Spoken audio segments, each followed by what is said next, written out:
Twitter ya, City Twitter di sini, Bang, saya tertarik dengan videonya. Saya mau tanya, Bang, apakah koil Vios ya, Toyota Vios bisa dibongkar atau tidak, Bang? Kalau memang bisa dibongkar, bikin videonya, Bang, biar kita bisa ngikutin cara bongkarnya. Saya selalu sering gonta-ganti koil. Saya pakai Vios Gen 2 ya, ekstraksi. Saya lihat di channel yang lain, di dalam koil cuma hanya ada cycling saja. Itu pun bukan koil Vios, tapi tipe mobil lain. Atau enggak, sebetulnya semua koil bisa dibongkar. Karena ini hanya komponen yang terpisah-pisah. Cuma, kalau koil bisa dibongkar, itu biasanya hanya mencari bagian batangnya. Ya, artinya ada kebocoran di bagian batang seperti ini, copot, ini bisa dilepas sebetulnya. Cuma untuk video detailnya kita kasih di video selanjutnya. Kita bikin konsen, bikin soal gimana cara bongkar koil, seperti pertanyaan dari Siti Tiu atau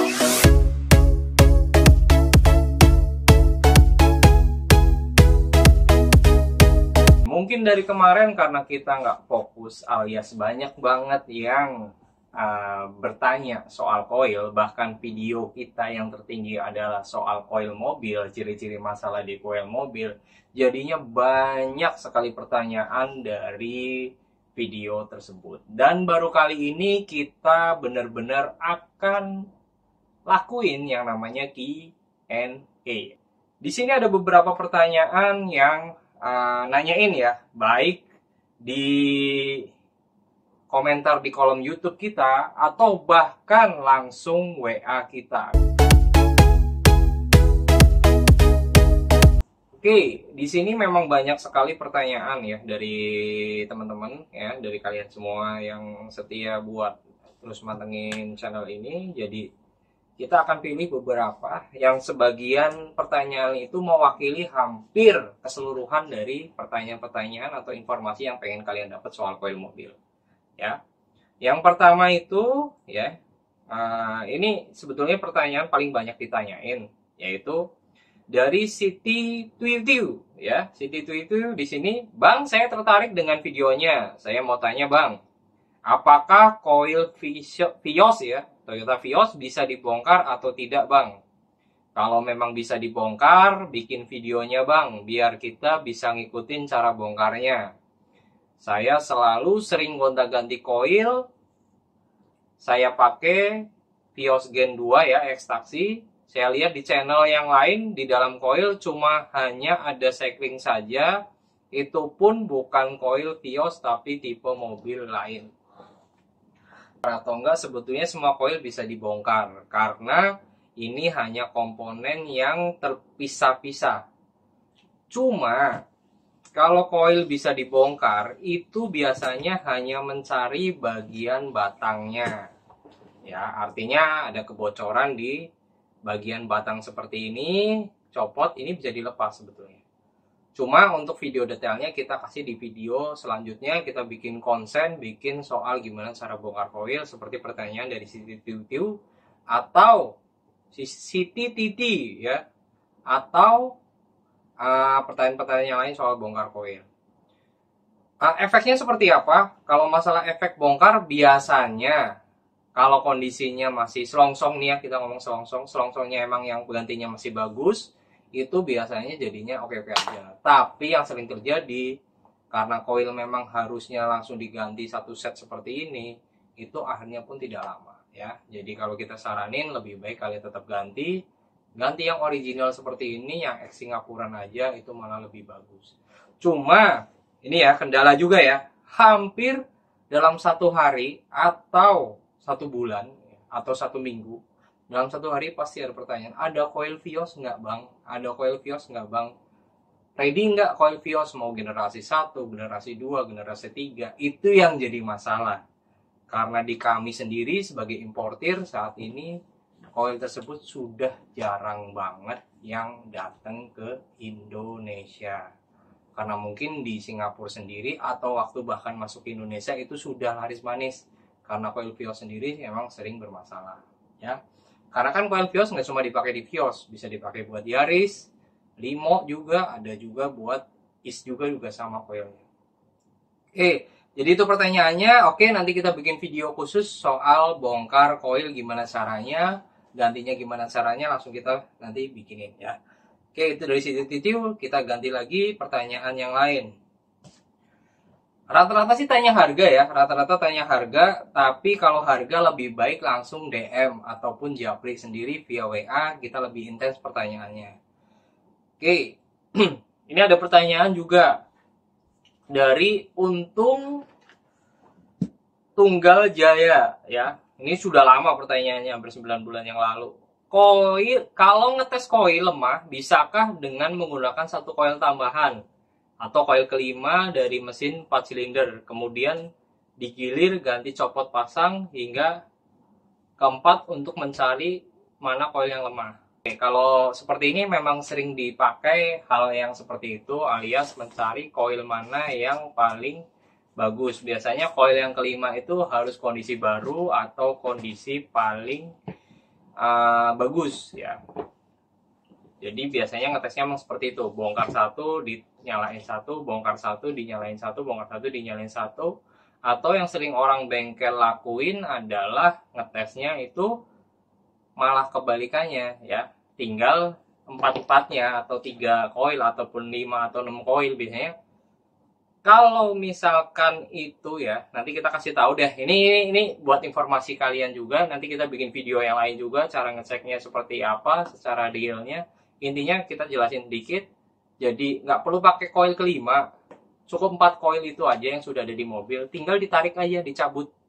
Ya, kalau dicabut, kalau kira-kira waktu sebelum dicabut sudah pincang, waktu dicabut nggak ada perubahan, artinya koil itu yang bermasalah. Tapi di saat ditancepin koilnya emang ditarik tiba-tiba kayak ngedrop ya, itu koilnya masih sehat ya. Jadi ada cara yang lebih praktis lagi. Waktu dicabut, misalkan bunyi mobilnya udah kayak gitu tuh, deg deg deg deg deg deg. Waktu dicabut masih deg deg deg deg deg deg. Itu artinya koilnya sudah tidak sehat karena tidak ada perubahan di dalam pergerakan mesin tersebut. Tapi kalau sebelum dicabut bunyinya deg deg deg deg deg deg, waktu dicabut jadinya deg deg deg deg deg deg, artinya pincang, itu berarti koilnya malah sehat ya. Itu masukan juga buat kalian semua yang pengen ngetes koil kalian bagus atau enggak. Oke, ini ada pertanyaan dari Indoman93 ya. Pertanyaannya, Bang, dalam satu mesin koilnya berbeda-beda merek, apakah tidak masalah? Apakah tidak mengganggu tenaga mesin? Oke, kalau misalkan seperti ini sebetulnya selama ya, ini ya kita ngomong masalah yang sudah sering terjadi ya, pengalaman kita juga di bengkel, pengalaman juga di mobil kita sendiri. Sebetulnya selama 3 merek ini hasilnya beda-beda ya, itu memiliki kekuatan yang sama, ya itu nggak masalah. Cuma yang sering terjadi, kita ngomong masalah 3 merek yang beda dulu ya, kita nggak ngomongin yang ori atau imitasi dulu. Oke, biasanya apabila mereknya berbeda pada koil tersebut ya, itu biasanya tetap ada terjadi namanya perbedaan ya. Tapi kalau kondisi 4-nya baru, mereknya berbeda, dipakai hal yang bersamaan, biasanya sih nggak ngefek yang terlalu gimana-gimana sih ya.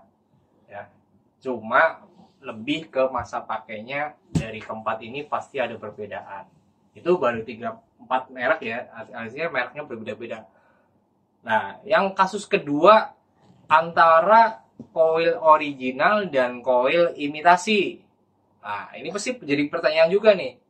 Misalkan dari 4, 2 original, 1 imitasi. Ya, 2 original, 2 imitasi. Atau yang sering terjadi adalah 3 original, 1 imitasi nih. Nah, ngefek atau enggak? Saya bilang 100% itu ngefek. Ya. Bisa terjadi adalah yang imitasi itu menang atau yang imitasi ini kalah. Atau bahkan 3 koil yang lain ikut mati. Karena apa? Arus listrik yang dikirimkan oleh ECU ke koil itu kan sama nih. Sedangkan material di dalam koil tersebut ada perbedaan. Sehingga saat mengalirkan arus dari koil ke busi itu akan terjadi perbedaan. Lebih ke masa pakainya akan lebih berbeda ya. Kita udah pernah ngalamin kasus di banyak mobil, ada Livina, ada CR-V, ada macam-macam lah. Jadi kita sarankan apabila kalian memang pengen maksimal dan jangka waktunya panjang, artinya nggak ganti koil-koil terus nih seperti pertanyaan yang tadi, ya lebih baik disamakan. Kalau ada dua yang lama, yang lamanya original, beliin original aja. Toh selama di ya kayak toko kita masih ada yang original, lebih baik ganti yang itu. Oke. Nah, pertanyaan soal merek ya. Merek sendiri selama dia bawaannya pabrik biasanya sama. Yang jadi pertanyaan adalah bawaan pabrik produksi mobil Indonesia dengan produksi mobil Singapura biasanya merek oilnya berbeda. Nanti kita bahas di pertanyaan selanjutnya. Oke, itu pertanyaan ketiga. Nah, ini yang paling sering ditanya ini ya dari Rizal Adang ya. Nanya, Mas, kalau bocor apakah boleh batang koilnya diisolasi? Nah, ini sebetulnya mau kita bikin video ya. Kebetulan memang kita juga ngalami juga dan beberapa kali kita ngalamin juga hal tersebut, dan ini umum dilakuin. Kenapa seorang mekanik lakuin yang namanya isolasi ke batang dari koil ya. Nih, kita kasih tunjuk ya. Ini batang koil nih ya, tiba-tiba diisolasi nih sininya. Yang jadi pertanyaan, tujuannya apa? Yang jelas pertanyaan itu akan terjadi apa sih ngefeknya gitu loh. Biasanya dililitin isolasi adalah agar arus listrik yang masuk ke dalam koil ini tidak menyebar ya, karena yang dipakai adalah isolasi dari listrik ya. Yang untuk listrik itu yang hitam itu ya. Jadi diharapkan tidak menyebar ya. Tapi efeknya apa? Efeknya adalah isolasi tersebut berbahan baku lem. Lem sendiri kan sebenarnya cair ya. Yang sering terjadi itu ada masa yang namanya meleleh ya. Setelah meleleh, yang paling bahaya adalah lelehannya itu atau bahkan isolasinya tersebut, karena ini kan panas ya. Ya, panas ketemu busi, pemanasan terus, listrik terus. Nah, itu yang kalian harus segera cek rutin lagi. Lelehannya itu sampai nggak sih mengotori bagian mesin? Ya kalau oke, bagus sih nggak masalah. Sampai ininya kebakar ataupun ininya bahasanya apa ya? Meleleh, itu tuh bahaya juga. Jadi, Kak, kok ini lagi ambil video? Dibilangin suruh mulutnya main ya. Jadi apakah boleh batang koilnya itu diisolasi? Boleh kalau saya bilang, tapi untuk sementara waktu ya, hanya untuk sementara waktu ya, katakanlah 1 minggu, 2 minggu itu masih oke. Tapi kalau sudah berbulan-bulan lebih baik kalian ganti, karena ujung-ujungnya juga tetap tekanan listrik tersebut akan membuat koil tersebut bocor, jadinya nggak maksimal lagi, apalagi sampai meleleh, itu lebih bahaya lagi. Soalnya kemarin sempet dulu kita ngalamin juga, kita coba lilit tapi kita lupa nggak langsung ganti koilnya, itu yang ada meleleh, lelehannya isolasi juga semuanya nggak mungkin bagus, jadi lelehannya itu sampai ke bagian dalam, bukan masuk ke mesin, nggak mungkin ya, intinya mengotori bagian ruang busi lah. Ya, itu juga akhirnya juga bocor. Jadi nggak lama ya. Belum lama kita ngalamin hal seperti itu. Oke, kemarin ada yang langsung nanyain juga ke WA kita ya di 085654086021, itu langsung WA intensnya AL Kapak. Kalian bisa nanyain juga intens. Pasti kita balas, biarpun mungkin butuh waktu lama balasnya. Ya, tapi kita usahakan pasti kita balas. Ini dari Astiawan, dia detail juga nanyain, udah kita jelasin juga. Nanti ada beberapa pertanyaan dari dia yang memang bagus juga. Ya, ini Assalamualaikum Om, izin bertanya. Saya punya stream, ya udah stream D17. Pengennya koilnya saya ganti koil K20. K20 itu bisa CR-V juga bisa Odyssey, dengan membuat bracket dudukan lagi agar bisa memakai koil K20. Yang saya tanyakan, apakah koil kalau sudah saya ganti ada pengaruhnya? Soalnya di grup ada yang bilang ada pengaruhnya dan ada juga yang bilang sugesti aja. Mohon masukannya ya. Jadi pertanyaan ini bagus ya, karena sebetulnya ini ke ranah-ranah orang pengen ngerasain lebih di mobilnya ya. Kita ngomongin masalah cc mobil dulu ya. Stream sendiri adalah sama kayak Civic PTIS, cc-nya adalah 1700 kalau nggak salah. Ada juga yang 2000. Tapi kalau udah D17 kodenya berarti itu 1700. Sedangkan coilnya Honda K20 punya CR-V, kalau nggak punya Odyssey atau punya yang lain, itu adalah 2000 cc. Kita ngomongin itu dulu ya. Kita ngomong ini mumpung kita punya barangnya. Ya. Ini punya K20 nih. Ini punya K20, ini punya Jazz RS. Ya. Yang jadi pertanyaannya biasanya setiap karakter mobil memiliki dudukan yang beda. Ini sedangkan tadi dari Mas Setiawan tuh ngomong bahwa saya akan bikin bracket nih. Bikin bracket ya. Bikin bracket artinya buat dudukan. Nggak masalah, bisa. Cuma yang harus dipastikan juga adalah posisi dari panjang coil tersebut antara mobil yang satunya dengan mobil yang lainnya sama atau enggak ya. Panjangnya nih. Ya, kita ngomongin masalah ini dulu ya. Ini K20 ya, kita punya coil K20 kita punya. Ini punya Jazz dulu karena punya stream kebetulan kita stoknya kosong ya. Dari panjangnya ini sama atau enggak? Kalau masalah sekedar baut seperti ini nggak masalah. Dari pertama dari sekring, ini bagian ini namanya sekring ya, dari kutub kepalanya, head coilnya sama atau enggak? Terus ininya sama enggak? Ya, bagian kepala. Dan yang terutama panjang dari batangnya sendiri sama atau enggak? Ya. Percuma kalau kita cuma bikin bracket, tapi ya bikin bracket tapi ininya juga kepanjangan ya, lebih panjang daripada aslinya mobil tersebut, itu juga nggak bisa ya. Jadi karakteristik dari coil sendiri beda-beda. Tapi setahu saya K20 dengan D17 itu hampir sama ya, hampir sama di dalam bentuknya. Cuma kalau nggak salah panjangnya lebih panjang dikit, juga bracketnya juga beda ya. Terus pengaruh ya, pertanyaan berlanjutnya, pengaruh nggak sih?